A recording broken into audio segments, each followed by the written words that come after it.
আসসালামু আলাইকুম। আজকে গেছিলাম আমরা কিছু আলু তোলার জন্য।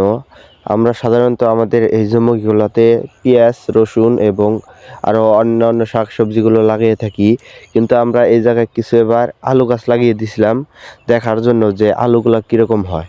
সেজন্য আজকে গেছিলাম আমরা সেই আলুগুলা তোলার জন্য।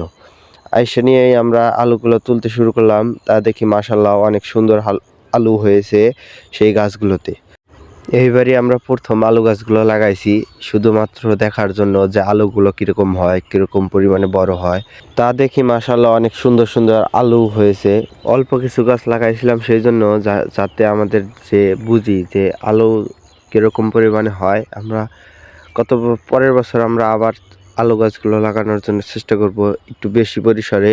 সেজন্য আমরা এবার লাগিয়ে দেখলাম যে আলু কী পরিমাণে হয়। তা দেখি মাশাআল্লাহ সুন্দর আলু হয়েছে, অনেক বড় বড় আলু। সেই জন্য আমরা আলু গাছগুলো রমজানের আগে আমরা তোলার জন্য চেষ্টা করব ইনশাআল্লাহ। সেই জন্য আমরা আজকেই সেই দিনটা ঠিক করলাম যে আমরা রমজানের আগে আমাদের আলুগুলো তোলার জন্য।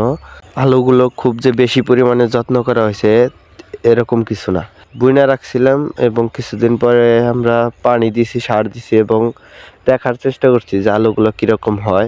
তা দেখি মাশাআল্লাহ অনেক সুন্দর আলু হয়েছে, অনেক বড় বড়।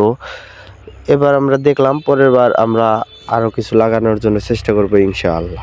এবার আমরা কিছু বস্তার মধ্যে আদা চাষ করার জন্য চেষ্টা করব। সেই জন্য আমরা কিছুদিন আগেই আমরা একটা ভিডিওতে দেখানোর জন্য চেষ্টা করছি যে আমরা কী পরিমাণে বস্তার মধ্যে আদা চাষ করব এবং কী পরিসরে আমরা সেখানে আদা লাগাবো। এবং আর একটা ভিডিওতে দেখানোর জন্য চেষ্টা করব যে আমরা কোন সময়ে আমরা আদাগুলো লাগাই। এবং আমরা সাধারণত প্রত্যেক বছর আমরা আদা চাষ করি। আমাদের যে বাড়ি আছে সে বাড়ির মাটির মধ্যে, কোনো বাড়ির বস্তার মধ্যে আদা চাষ করা হয় না।